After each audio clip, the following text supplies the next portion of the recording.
जय हिंद दोस्तों, एक बार फिर से स्वागत है आपका अपने YouTube चैनल सिलेक्शन फार्मूला के ऑनलाइन प्लेटफॉर्म पर। साथियों, आप सभी जानते हैं सीटेट की परीक्षा दिसंबर में होना प्रस्तावित है। तो आज की क्लास हमारी सीटेट दिसंबर 2024 की तैयारी के लिए होगी और आज की क्लास में हम बाल विकास यानी कि चाइल्ड डेवलपमेंट की तीसरी क्लास करेंगे। और इस क्लास में भी हम पिछली क्लास की तरह टॉप 30 PYQs को सॉल्व करेंगे। तो साथियों, आज की क्लास आपके लिए बहुत ही इम्पोर्टेंट होने वाली है। अगर आप चैनल पर नए हैं तो चैनल को सब्सक्राइब करें, वीडियो को लाइक और शेयर करें। तो साथियों, बिल्कुल भी देर न करते हुए अपने वीडियो को शुरू करते हैं और चलते हैं अपने पहले प्रश्न की ओर। हमारा पहला प्रश्न है, निम्न में से कौन सा कथन रुचि के बारे में सत्य नहीं है। ठीक है साथियों, हमें ऐसे विकल्प को चुनना है जो सत्य नहीं है रुचि के बारे में। ऑप्शन है हमारे, रुचियां जन्मजात और अर्जित दोनों होती हैं। ये साथियों बिल्कुल सही है। रुचियां व्यवहार में आकर्षण एवं विकर्षण के प्रतिबिंब नहीं हैं। तो साथियों, जो रुचियां हैं वो हमारे व्यवहार के आकर्षण और विकर्षण के प्रतिबिंब होते हैं। ठीक है, तो ये ऑप्शन हमारा सत्य नहीं है रुचियों के बारे में। ठीक है, तो ये गलत हो गया और गलत ऑप्शन ही हमें चुनना था, तो ये हमारा आंसर हो सकता है। हम आगे के ऑप्शंस देख लेते हैं। रुचियां योग्यताओं एवं अभिक्षमताओं से संबंधित नहीं होती। साथियों, जो हमारी रुचियां हैं वो जरूरी नहीं है कि हमारी योग्यता और अभिक्षमताओं से संबंधित हों। ठीक है, तो ये भी हमारा सही है। रुचियां समय के अनुसार बदलती रहती हैं, ये भी सही है। रुचियां समय के अनुसार परिवर्तित होती रहती हैं। तो ऑप्शन बी हमारा गलत है और गलत ऑप्शन ही हमें चुनना था। तो ऑप्शन बी हमारा इस क्वेश्चन का राइट आंसर हो जाएगा। ठीक है, नेक्स्ट क्वेश्चन देखते हैं। अगला क्वेश्चन है हमारा, व्यक्तित्व एवं बुद्धि में वंशानुक्रम की।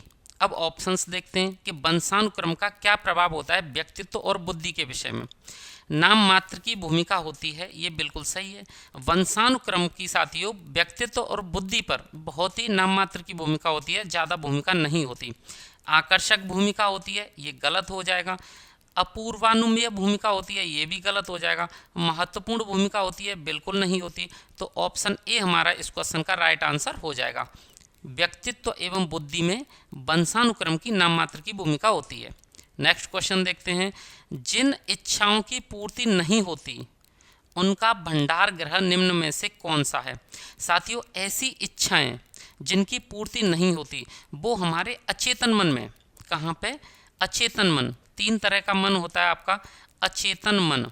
ठीक है, अचेतन मन में जमा हो जाती हैं, अचेतन मन में। ठीक है, और ऐसी इच्छाओं को कहते हैं इदम। क्या कहते हैं? इदम। तो ऐसी इच्छाओं के भंडार ग्रह को हम इदम कहते हैं। इदम को इंग्लिश में आप आईडी, इड भी कह सकते हैं। आपने पढ़ा होगा इड, इड होता है, ईगो होता है, ठीक है, और सुपर ईगो होता है। ये तीन चीज़ होती हैं, ये आपने पढ़ा होगा ना, ये वही है। ईगो के अंदर वो आती हैं जिसमें हम इच्छाओं को अर्धचेतन मन से करते हैं। किसमें? इसमें आता है अर्धचेतन। ठीक है, जिसमें मैं नाम का शब्द आ जाए, अहम आ जाए, घमंड आ जाए। सुपर ईगो, सुपर ईगो में क्या होता है, इसमें पूर्ण चेतन मन होता है। इसकी जो इच्छाएं या कोई भी बात होती है वो पूर्ण चेतन मन के द्वारा व्यक्त होती है। ठीक है साथियों, तो ये होता है हमारा इदम, अहम, परामहम बोलते हैं इसे, या सुपर ईगो बोलते हैं। तो ऑप्शन ए इसका करेक्ट आंसर हमारा हो जाएगा। जिन इच्छाओं की पूर्ति नहीं होती उनके भंडार ग्रह को हम इदम या इड कहते हैं। ठीक है साथियों, आगे बढ़ते हैं। अगला क्वेश्चन है हमारा, रक्षा तंत्र बहुत सहायता करता है। रक्षा तंत्र किस में बहुत सहायता करता है? हिंसा से निपटने में? बिल्कुल नहीं। अजनबियों से निपटने में? बिल्कुल नहीं। थकान से निपटने में? बिल्कुल नहीं। दबाव से निपटने में या प्रेशर से निपटने में? ये साथियों हमारा सही हो जाएगा। जो हमारा रक्षा तंत्र है वो दबाव या प्रेशर से निपटने में हमारी सहायता करता है। ऑप्शन डी इसका करेक्ट आंसर हो जाएगा।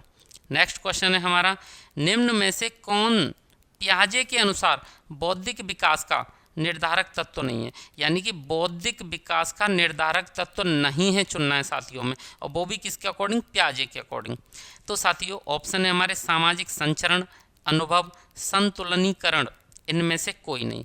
ठीक है, तो अनुभव बौद्धिक विकास का चरण होता है, तत्व होता है। संतुलीकरण भी होता है।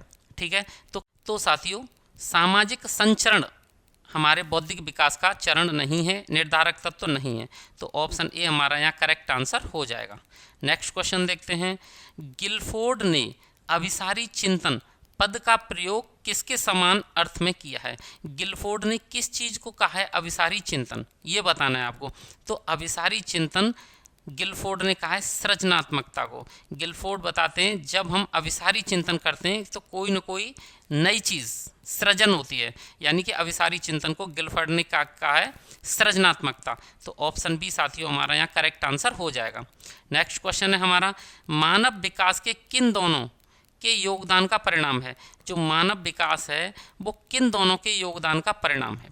तो मानव विकास की बात करें अभिभावक एवं अध्यापक, अगर अभिभावक और अध्यापक दोनों योगदान करें तो क्या मानव विकास संभव है? नहीं साथियों, ये गलत है। वंशक्रम एवं वातावरण का, ये बिल्कुल सही है। हमारा वंशक्रम कैसा है वो भी हमारे विकास पे इफेक्ट करता है, और हम किस वातावरण में रहते हैं। वातावरण एक बहुत बड़ा टर्म है, हमें क्या खाना पीना मिल रहा है, कैसी जलवायु मिल रही है, कैसा शिक्षा दीक्षा मिल रही है, वातावरण में सारी चीज़ें आ जाती हैं। ठीक है, तो ये हमारा बिल्कुल सही आंसर हो जाएगा। जो मानव का विकास है वो वंशक्रम और वातावरण के योगदान पर डिपेंड करता है। ठीक है, सामाजिक एवं सांस्कृतिक कारकों पर डिपेंड नहीं करता। इनमें से कोई गलत हो जाएगा, तो ऑप्शन बी इस क्वेश्चन का हमारा राइट आंसर हो जाएगा।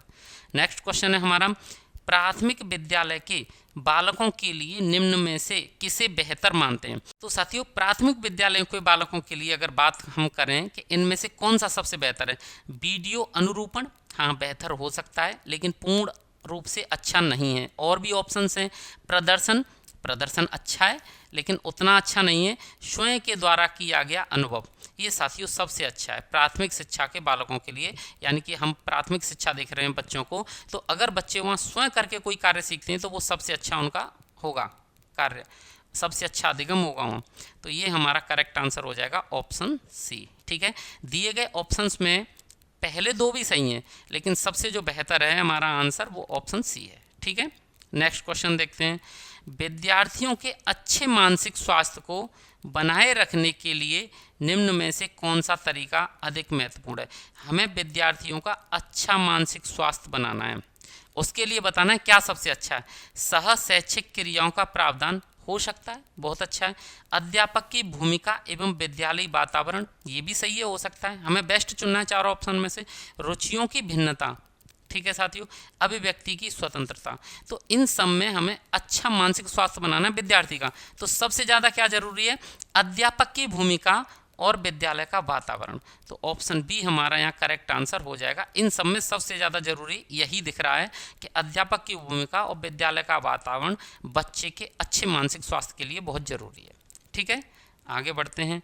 अगला क्वेश्चन है हमारा, समायोजन से तात्पर्य स्वयं का विभिन्न परिस्थितियों में अनुकूलन करना है ताकि संतुष्ट किया जा सके। हम समायोजन कर रहे हैं अनुकूल परिस्थितियों में, किस में कर रहे हैं?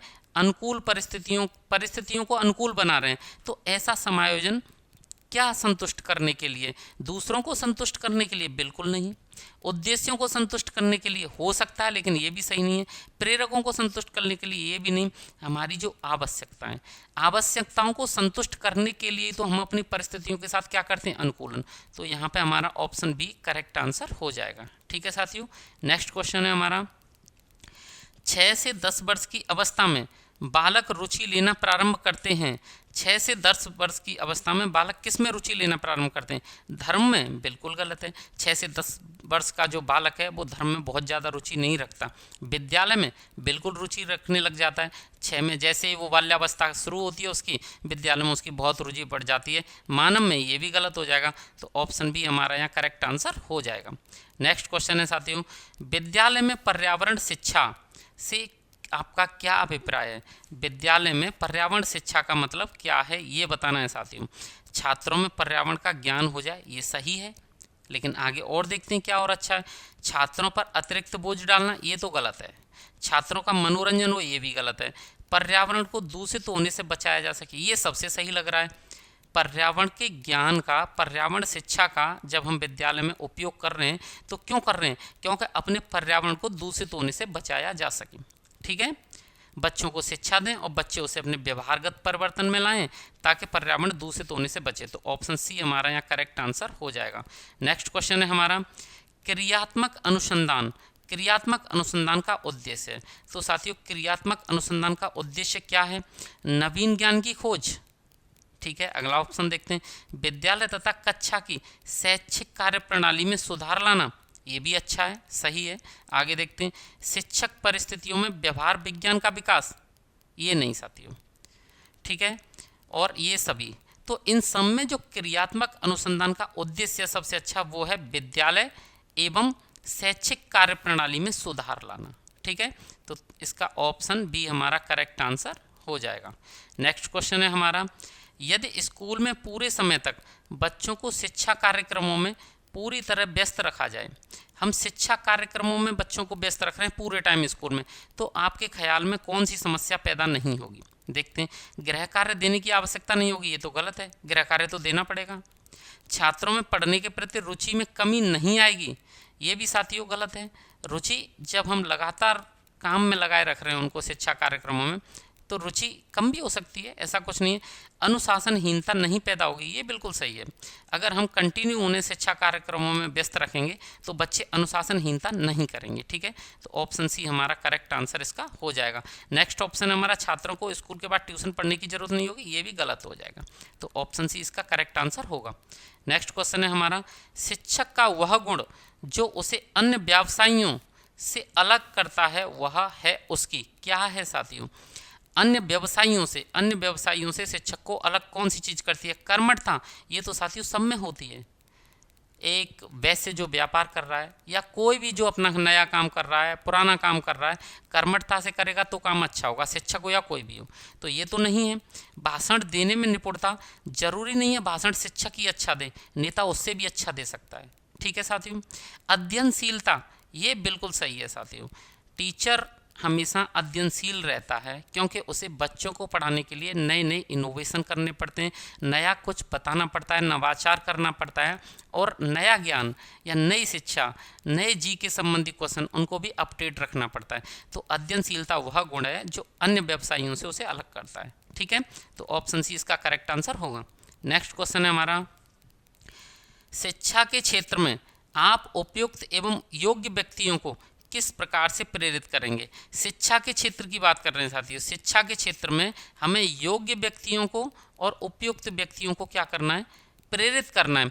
उन्हें उपयुक्त पद देकर जरूरी नहीं है, अच्छे वेतन द्वारा हो सकता है लेकिन इसका प्रभाव ज़्यादा नहीं होगा, शोध के द्वारा, प्रोत्साहन के द्वारा एवं पुरस्कार देकर, ये साथियों बिल्कुल सही है, ठीक है। अगर शिक्षा के क्षेत्र में हमें योग्य व्यक्तियों को प्रेरित करना है तो हम शोध, प्रोत्साहन और पुरस्कार देकर कर सकते हैं। ऑप्शन सी हमारा इसका करेक्ट आंसर हो जाएगा। नेक्स्ट क्वेश्चन है हमारा, वर्तमान में किस प्रकार की शिक्षा छात्रों तथा समाज के लिए लाभप्रद है?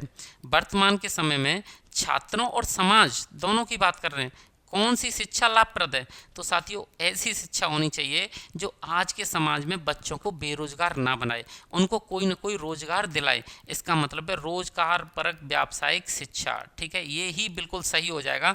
शिक्षा ऐसी नहीं होनी चाहिए कि बच्चा किसी विषय में बिल्कुल विशेषज्ञ बन जाए, विशेषज्ञता तो प्रदान कर दी लेकिन उसका कोई फायदा नहीं है, अपने जीवन में वो उसका कोई यूज नहीं कर पा रहा। प्रौद्योगिकी का ज्ञान देने वाली शिक्षा जरूरी नहीं है ऐसी भी हो, नैतिक मूल्यों को उजागर करने वाली धार्मिक शिक्षा ये भी जरूरी नहीं है। तो आज के समय में कौन सी शिक्षा देनी चाहिए? जो ऐसी हो रोजगार परक व्यावसायिक शिक्षा, ऑप्शन ए हमारा इसका करेक्ट आंसर होगा।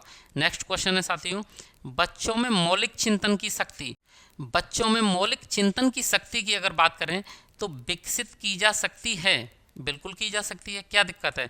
स्व-अध्ययन से बढ़ती है, तो साथियों स्व-अध्ययन की अगर हम बात करें तो स्व-अध्ययन से भी बढ़ती है मौलिक चिंतन की शक्ति, जन्मजात होती है, ये गलत है साथियों। मौलिक चिंतन की शक्ति किसी में भी जन्मजात नहीं होती, या तो उसे विकसित किया जा सकता है या स्व-अध्ययन से वो बढ़ती है।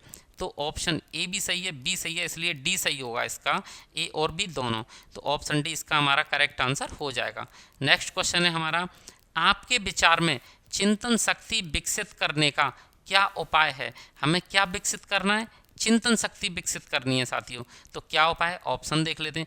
छात्रों को समस्या समाधान विधि से पढ़ाया जाए, बिल्कुल सही है। अगर समस्या को समाधान वो खुद ही करेंगे बच्चे, उस विधि से पढ़ाएंगे तो चिंतन शक्ति बढ़ेगी। छात्रों में स्व अध्ययन की आदत का विकास किया जाए, अगर बच्चे स्व अध्ययन करेंगे तो भी चिंतन शक्ति बढ़ेगी।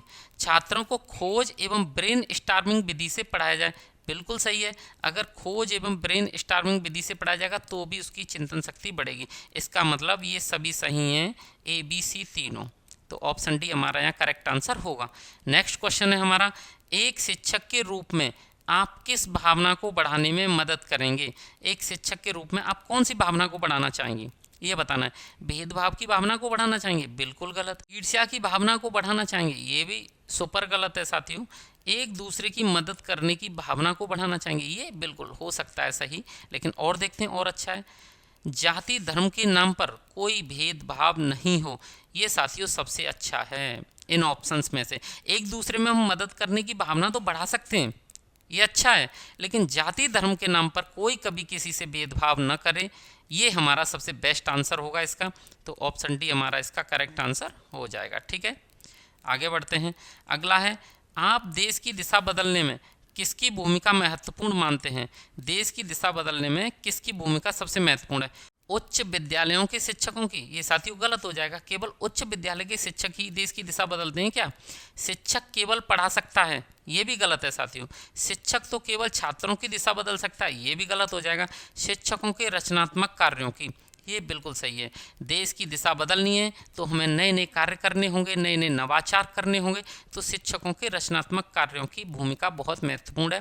ऑप्शन डी हमारा इसका करेक्ट आंसर हो जाएगा। नेक्स्ट क्वेश्चन है हमारा, हमारी शिक्षा प्रणाली तथा उसके गिरते स्तर में सुधार न होने का कारण है। हमारी शिक्षा प्रणाली और उसके गिरते स्तर में सुधार न होने का कारण पूछा है साथियों। ऑप्शंस देख लेते हैं। शिक्षा के प्रति सरकारी तंत्र की उदासीनता, बिल्कुल सही है। सरकारी तंत्र की उदासीनता, हालांकि अब सरकारी तंत्र की उदासीनता कम होती जा रही है। सरकारी तंत्र बहुत अच्छे से शिक्षित करना चाह रहा है समाज को। ठीक है, जवाबदेही की भावना का अभाव, ये भी सही है। जवाबदेही की भावना हमारे अंदर कम है, हम ये सोचते हैं कि कोई दिक्कत नहीं, जैसा हो रहा है चलने दो। ठीक है, योग्य अध्यापकों का चयन न होना, ये भी कहीं तक हो सकता है, हालांकि अब वर्तमान समय में ये बहुत सुधरा है, आजकल सारे अध्यापक योग्य ही चुनकर आ रहे हैं। ठीक है साथियों, तो ये सभी हमारा राइट आंसर हो जाएंगे, ऑप्शन डी हो जाएगा इसका करेक्ट आंसर। ये सारे उसके कारण हैं। नेक्स्ट क्वेश्चन है हमारा, शिशु शिक्षा के संबंध में आपकी राय है। शिशु शिक्षा के संबंध में आपकी राय बतानी है। शिशु की जो शिक्षा है छात्रावास में उत्तम होगी, बिल्कुल गलत। शिशु मतलब बाल्यावस्था से भी पहले, शैशवावस्था का बच्चा, उसकी शिक्षा छात्रावास में नहीं होनी चाहिए, ये गलत है साथियों। ठीक है, शिशु शिक्षा की जिम्मेदारी माँ के ऊपर होनी चाहिए, तो बहुत अच्छा है, लेकिन आगे ऑप्शंस भी देख लेते हैं। स्त्रियां ही शिशुओं की अच्छी शिक्षक हो सकती हैं, अच्छी होती हैं, माँ बहुत अच्छी शिक्षक होती है शिशुओं की, लेकिन ये कम्प्लीटली सही नहीं है। ठीक है, इनमें से कोई नहीं, तो ये तो गलत हो जाएगा। तो ऑप्शन बी हमारा इसका करेक्ट आंसर हो जाएगा, शिशु शिक्षा की जिम्मेदारी माँ के ऊपर होनी चाहिए। ठीक है, नेक्स्ट क्वेश्चन देखते हैं। अगला है, आपके अनुसार प्रभावी संप्रेषण संभव हो सकता है? आपके अनुसार प्रभावी संप्रेषण संभव हो सकता है। प्रभावी संप्रेषण कैसे संभव होगा? ऑप्शंस देख लेते हैं। आपके विस्तृत ज्ञान से, यानी कि हमारा ज्ञान बहुत अच्छा है तो हम प्रभावी संप्रेषण कर सकते हैं, अच्छा कम्युनिकेशन कर सकते हैं, जरूरी नहीं है साथियों। जोर जोर से बोलकर, ये तो बिल्कुल गलत है। अच्छा संप्रेषण तो हम बहुत धीरे धीरे बोलकर भी कर सकते हैं। श्रोता के स्तर को जानकर, बिल्कुल सही है। आपके उचित शब्द का प्रयोग से, ये भी सही हो सकता है, लेकिन उचित शब्द तो हम प्रयोग कर रहे हैं बहुत बड़े बच्चों के हिसाब से, हमारे शब्द तो उचित हैं, लेकिन जिन बच्चों के सामने हम उन शब्दों का प्रयोग कर रहे हैं वो उनको समझ ही नहीं रहे। शब्द उचित हैं तो उनका कोई औचित्य नहीं है, यानी कि इसका ऑप्शन सी हमारा करेक्ट आंसर हो जाएगा। जो हमारी ऑडियंस है, श्रोता है, उनके स्तर को हमें पहले देखना पड़ेगा कि ये किस स्तर से समझेंगे। अगर हम वही शब्द, वही भाषा प्रयोग करेंगे जो हमारी ऑडियंस है, तो हमारा संप्रेषण बहुत प्रभावी होगा। ठीक है साथियों, आगे बढ़ते हैं। अगला क्वेश्चन है, छात्रों में श्रम के महत्व के विकास हेतु, छात्रों में आपको क्या करना है? श्रम का महत्व का विकास करना है, तो क्या करेंगे? शिक्षक को स्वयं श्रम करना चाहिए। शिक्षक स्वयं श्रम करता है तो क्या उससे छात्रों में श्रम के महत्व का विकास होगा? बिल्कुल नहीं। छात्रों को श्रमजीवी लोगों के उदाहरण देने चाहिए, हाँ समझाना चाहिए, लेकिन इससे जरूरी नहीं है उसमें विकास हो छात्रों में। छात्रों को समय समय पर श्रम करने के अवसर देने चाहिए, ये सबसे अच्छा है, वो खुद करके सीखेंगे। ठीक है, तो ऑप्शन सी इसका करेक्ट आंसर हमारा हो जाएगा। नेक्स्ट क्वेश्चन है हमारा, शिक्षा के क्षेत्र में फ्रेडरिक फ्रावेल की बात कर रहे हैं साथियों, का सबसे महत्वपूर्ण योगदान था। तो फ्रेडरिक फ्रावेल का जो सबसे महत्वपूर्ण योगदान था वो था किंडरगार्टन। क्या था? किंडरगार्टन। तो ऑप्शन डी इस क्वेश्चन का हमारा करेक्ट आंसर हो जाएगा। नेक्स्ट क्वेश्चन है हमारा, किस विद्वान ने सीखने के 5 चरण बताए? सीखने के 5 चरण किस विद्वान ने बताए? तो वो विद्वान है 5 चरण बताने का हर्बर्ट। कौन सा है? हर्बर्ट। तो सीखने के 5 चरण हर्बर्ट ने बताए। ऑप्शन सी इसका हमारा करेक्ट आंसर हो जाएगा। नेक्स्ट क्वेश्चन है, आप अपने बच्चों का प्रवेश ऐसी संस्था में करने का प्रयत्न करेंगी जिसमें, हम अपने बच्चों का प्रवेश कैसी संस्था में कराना चाहेंगे? देखते हैं। कठोर अनुशासन हो, करा सकते हैं, लेकिन बहुत कठोर भी नहीं होना चाहिए। ठीक है, तो ये हमारा गलत हो जाएगा साथियों। कठोर अनुशासन पर ही हमें ध्यान नहीं देना है। नकल करके पास होने की सुविधा हो, बिल्कुल गलत, ऐसे में तो कराने ही नहीं चाहेंगे। समृद्ध व्यक्तियों के बच्चे पढ़ते हो, इससे हमें कोई मतलब नहीं है। समृद्ध पैसे वाले लोगों के अगर बच्चे उसमें पढ़ते हैं तो क्या जरूरी है हम उसमें अपने छात्रों का एडमिशन कराएं, अपने बच्चों का एडमिशन कराएं? छात्रों के चतुर्मुखी विकास को ध्यान दिया जाता हो, ऐसा विद्यालय जहां छात्रों के चतुर्मुखी विकास यानी कि सर्वांगीण विकास पर ध्यान दिया जाता हो, हम वहां उसका एडमिशन कराना चाहेंगे। ऑप्शन बी इस क्वेश्चन का हमारा राइट आंसर हो जाएगा। नेक्स्ट क्वेश्चन है हमारा, छात्रों में आपराधिक प्रवृत्ति एवं युवा अपराधिता का प्रमुख कारण है। छात्रों में आपराधिक प्रवृत्ति एवं युवा अपराधिता का प्रमुख कारण क्या है, ये बताना है। कुछ समायोजन, ये बिल्कुल हो सकता है साथियों। कुछ समायोजन, वो अच्छे से तारतम्य नहीं बैठा पा रहे हैं अपनी परिस्थितियों से। मानसिक मंदता, मानसिक मंदता भी हो सकता है, जब उनका दिमाग काम अच्छे से नहीं करेगा, वो मंद बुद्धि होंगे, तो तारतम्य भी परिस्थितियों के हिसाब से नहीं बैठा पाएंगे, तो आपराधिक प्रवृत्ति की भी हो सकती है। आवश्यकताओं की पूर्ति न होना, अगर किसी की आवश्यकताओं की पूर्ति नहीं होगी तो भी वो आपराधिक प्रवृत्ति में जा सकता है। ठीक है, तो ये सभी इसके कारण हो जाएंगे। ऑप्शन डी हमारा इस क्वेश्चन का राइट आंसर हो जाएगा। नेक्स्ट क्वेश्चन है और इस वीडियो का हमारा लास्ट क्वेश्चन है, स्कूल अनुशासन के संबंध में निम्न में से कौन सा कथन सही है? स्कूल अनुशासन के संबंध में निम्न में से कौन सा कथन सही है? देखते हैं। अनुशासन शिक्षण अधिगम प्रक्रिया का एक अंग है। बिल्कुल है, अनुशासन शिक्षण अधिगम प्रक्रिया का एक अंग है, ये बात सही है। अनुशासन स्थापित करने के लिए छात्रों को सदैव कड़ा दंड देना चाहिए, ये तो बिल्कुल गलत है। क्या अनुशासन कड़ा दंड दे के ही स्थापित किया जा सकता है? ये गलत है साथियों, नहीं किया जा सकता। अनुशासन का उद्देश्य छात्रों को दंड देना नहीं होता, बल्कि यह सुधारात्मक प्रक्रिया है, ये बिल्कुल सही है। अनुशासन हमें इस तरह का लागू करना चाहिए कि हम दंड से बचें, और दंड भी हो तो वो इस टाइप का हो जो बहुत ही बड़ा शारीरिक मानसिक ना हो। ठीक है, तो ऑप्शन सी हमारा इस क्वेश्चन का करेक्ट आंसर हो जाएगा। तो साथियों, आज की अपनी इस क्लास को हम यहीं समाप्त करते हैं। अगर आज का कंटेंट आपको अच्छा लगा है तो चैनल को सब्सक्राइब करें, वीडियो को लाइक और शेयर करें। वीडियो देखने के लिए धन्यवाद।